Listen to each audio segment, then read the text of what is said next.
नमस्कार मित्रो हे तुम्हाला जे दिसत असेल ना, हे काय आहे बघा. तुम्हाला आता याचं तुम्हाला कळणार नाही. आता मी सांगितल्याशिवाय तुम्हाला काहीच कळणार नाही. हे आहे बघा, आता हे कंटोल्याचं बियाणं. आणि हे कंटोल्याचं बियाणं आपण आहे ना, शेतकऱ्यासाठी असं जपून ठेवलेलं आहे. आणि तुम्हाला जर का कंटोल्याची लागवड करायची असली तर कंटोल्याची लागवड आपल्याला एप्रिलच्या एंडिंगला किंवा मे महिन्यामध्ये 1 तारखेला होऊ शकते. कारण आपण मेच्या जर 15 तारखेला बीज केली ना, तरी पण आपल्याला योग्य होईल.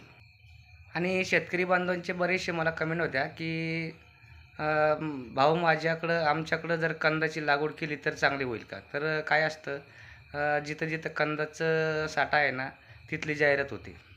ज्यांच्याकडे कंद आहे त्यांची जाहिरात होती की कंदाची लागवड करा. आणि काय होतं, शेतकरी कुठंतरी कंदामुळं आपण थोडंसं लॉसमध्ये येऊ शकतो. ते कशामुळं, आता काही लोक म्हणतील कंद आहे, कंदामुळं लॉसमध्ये काय येऊ शकतो.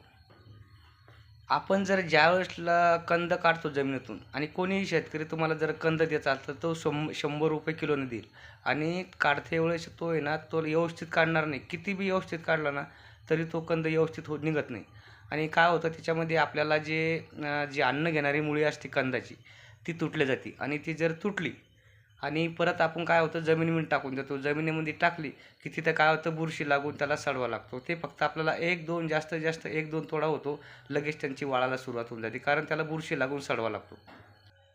आणि बियाण्याचं तसं नसतं. बियाणं जर आपण योग्य जर लागवड केली तर बियाण्याचं काय करायचं, आपल्याला कम से कम एका ठिकाणी 2 बियाणे टाकायचं. आपल्याला दोन्हीचं अंतर 4-4.5 फुटाचं ठेवायचं. 1.25 फुटावर किंवा 2 फुटावर 3 बियाणे टाकायचं. तर आपण जर आज व्यवस्थित जर 3-3 बियाणं टाकलं ना, तर आपल्याला 3 पैकी 2 बियाणं उगवून आणि 2 पैकी जर आपल्याला शेजारी शेजारी 4 बियाणं जर झालं ना, तर आपल्याला 4 पैकी 1 100% मादी होणार आहे.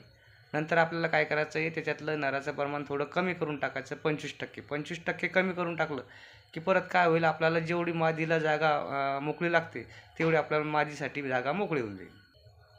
आणि शेतकरी बंधूंनो काय करा, तुम्ही तुम्ही कंद म्हणता, कंदाचं तुम्ही लक्षात म्हणजे डोक्यातून काढून टाका.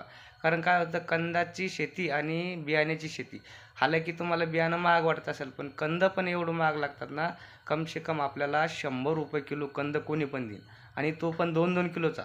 तुम्हाला कोणी असे 200 ग्रॅमचा 250 ग्रॅमचा देऊ शकणार नाही. शेतकरी जो कटाळा ना, तवाच कंद देईल. आणि तुम्ही जर का बियाण्याची लागवड केली तर तुमची शेती अशी धडाकेबाज होऊ शकते.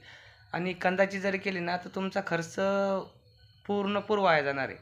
आणि पूर्णपूर वाया गेला की तर परत मग आपल्याला थोडं हे होतं, आपलं खर्चाचं ताण येतो आहे. आणि परत आपण काय म्हणतो, आपल्याला त्यांनी फसवलं, त्या शेतकऱ्यांनी फसवलं. शेतकरी नाही फसवलं, शेतकरी फक्त काय करणार आहे, त्यांचे माल विक्री होण्यासाठी तो तुम्हाला सांगणारच आहे. आणि आपण काय करायचं, परत शहानिशा करून परत प्रत्येक शेतकऱ्याकडे जर बियाणं आहे ना, त्याच्या शेतकऱ्याला प्रत्यक्ष विचारून बघायचं कोण काय सांगतं, कोण काय नाही.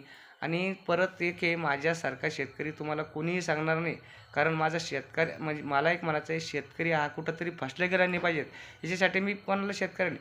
आणि जर ज्याला लागत असलं ना कंद, त्यांनी माझ्याकडं तर फ्रीमध्ये घेऊन जा. फक्त तुम्ही काढा, खणून काढा आणि फ्रीमध्ये घेऊन जा. मी तसंच देऊन टाकेल. मी तर 1 रुपया घेणार नाही कंदाचा.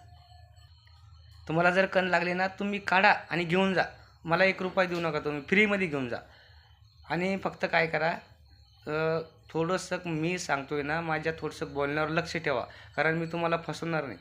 काय होतं, आता कंदाचे ज्यांच्याकडे कंद आहे तो कंदाची जाहिरात देणार आहे. पण तुम्ही योग्य तर कंद करू नका. 100% तुम्हाला जर करायचे असले ना, तुम्ही बियाण्यापासून करा. 2 जर बियाणं वापरत असलं ना, तर 3 वापरा. आणि त्याच्यामुळं काय होईल, आपली शेती यशस्वी होईल. पण कंदाच्या तुम्ही नादात लागू नका.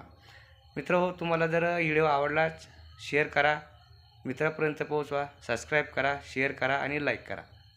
धन्यवाद.